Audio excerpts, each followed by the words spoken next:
Pastor Robert Smith, welcome to American Black Journal. God bless you. And I'm just real excited about being here with you. I think this is a very, very important part of media, educational, informative, and inspiring. Yeah, so I really want to talk to you about the role that gospel music plays, in your church, which has this incredibly rich history because of Aretha Franklin being in the choir there as a child, and of course growing up in that church.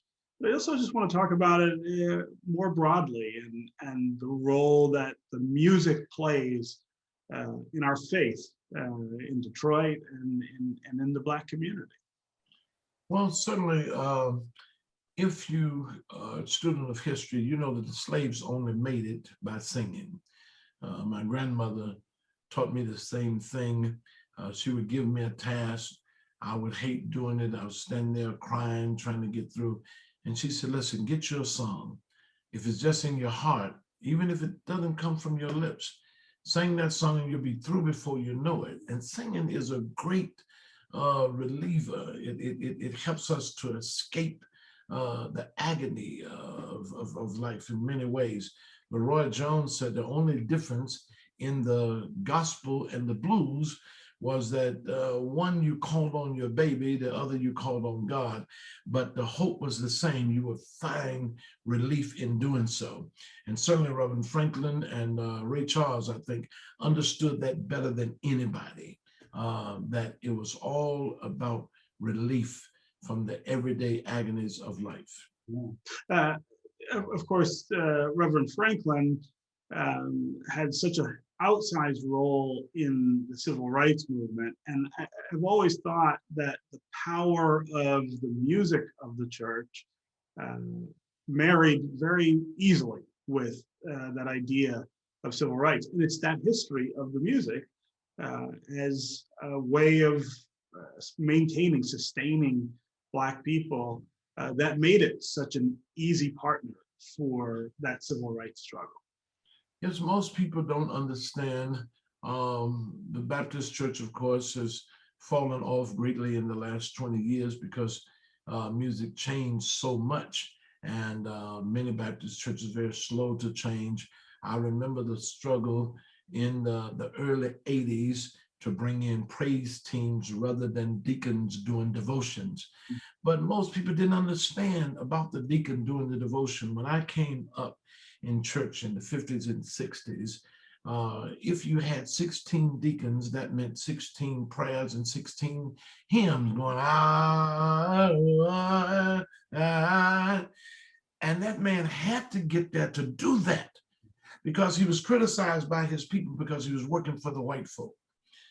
Other Blacks were picking up jobs, little hit and run jobs and go on, but their families could not advance that way. But that Black man that wanted his family to advance, be able to send his children to college, to own a home, he went to work for the white man knowing that he'll never be called by his name.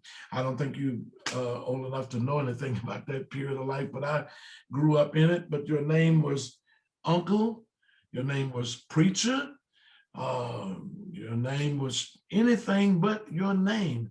I have worked 13 public jobs in my life, and on most of those jobs, I was never called by my name. But those Black men stayed there and took that and took everything on it. Well, to put up with that, then you got up Sunday morning, you went to church, and it was the place you could release. You couldn't do it at home or in the community. People would think you're crazy. So those deacons got up there and you knew the song and you knew the prayer. It was the same prayer and the same song, but it was relief. And a lot of our young people don't understand that. Music changed a whole lot during the latter part of the 80s. The mass choirs came in, and then, of course, even the flavor of the music changed. I think the Weiner set a new trend when, I think it was Marvin Weiner who said, we don't do gospel music, we don't do secular music, we do good music and let people decide. And that's where it came to. Um, So tell me about music at New Bethel now. I mean, the history there is so well known and so influential. What role does the music play in your ministry and for your congregation? well, it's a great, great challenge now. I tried to resist, same way I did when we first started in the latter 60s, to bring in drums and guitars to the Baptist church. I resisted until I couldn't resist. And of course, when I opened the doors, we got a mass choir, we recorded, became the premier choirs of Birmingham, Alabama. I had Daniel Payne College and Miles College right at me, brought in those college students. They can temporize the music, and of course, we drew a lot of people. Now at New Bethel, during the pandemic, I've spent that time renovating and modernizing for what I said I would never go for. Charles Spurgeon said that one day the pulpit will become a stage and the sanctuary would be a theater, and people would come to see the best show in town. He said, the problem is the world can always surpass us. So I resisted for a long time the back wall lighting and all the big screens and everything. But I was just there, Monday, seeing the stage completed, and I was explaining to some of the good, kind older members who were coming in bringing big flower pots to put all over the stage. I said, well, wait a minute, let's go back to Broadway. When you go to a Broadway play, you see the actors from the sole of his shoe to the crown of his head. I said, this is the same thing that we're trying to affect. When our little dancers are dancing, nothing in the way, no flowers, no podiums, no nothing. It's a stage, for lack of a better word, as much as I hate to use it. But here's the justification.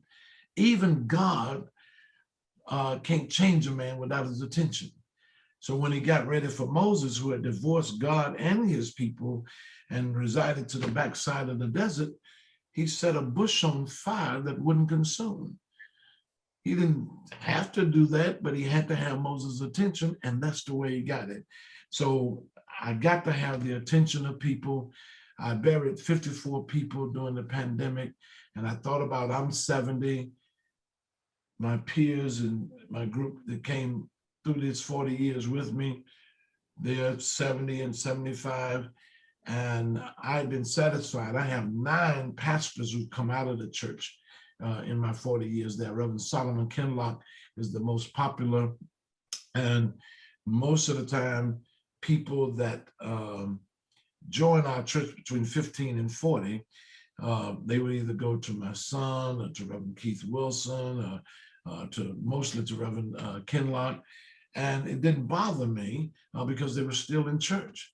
But then I thought about at 70, I have 5, 6, 10 years at most.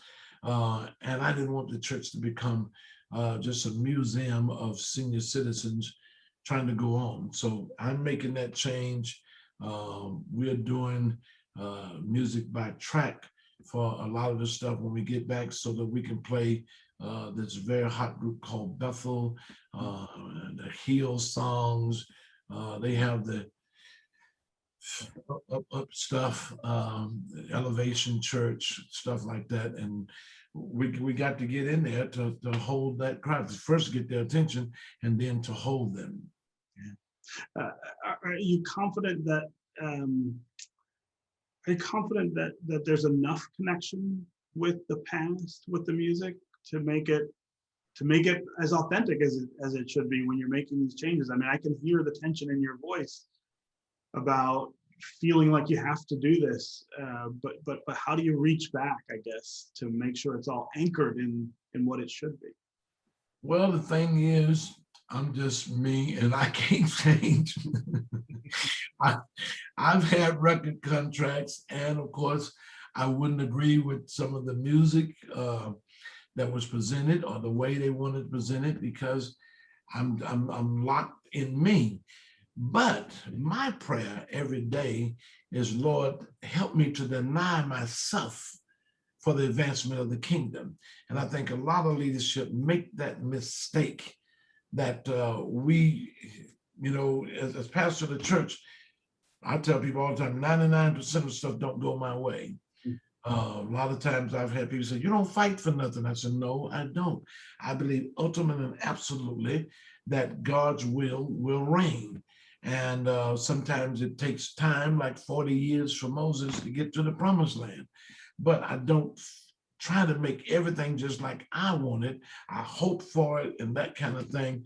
And I have to go on. But one thing, man, I don't know if you've ever been to South Carolina or not, but that's the best place to go in the world for original, I don't want to call it slave singing or Negro singing or whatever, but because of their work, like I was just there 6 weeks ago and I picked up a little song where it said, best thing ever happened to me. Oh, best thing ever happened to me. Jesus is the best thing ever happened to me. Now, you know how we sing that here in Detroit. So, and that's what I like. Of course, I brought that back and I have others. And of course, I have a group of people that really, really, really like that, And so I have the privilege of being up every Sunday. And so even though I have a young lady named Ruth Evans, she's in charge of our youth and young adult, our children. And of course, they have the contemporary stuff. I have some people I think going to be great stars one day. And I'm on 4 times a week on Facebook Live. But I sang one of the old Baptist hymnal, 225 is my favorite, Someday. And I've recorded it and stuff like that. And my greatest success was in those small towns around Louisiana, back to Jacksonville, Florida, along the Gulf Coast, because they had small stations and that's what they played all the time. The other mega stations, I got to touch once in a while. Okay, Pastor Robert Smith of New Bethel Baptist here in Detroit. Always great to hear what's going on at that historic church, and great to have you here with us on American Black Journal. Thank you. Thank you so much for the opportunity. God bless you. Thank you.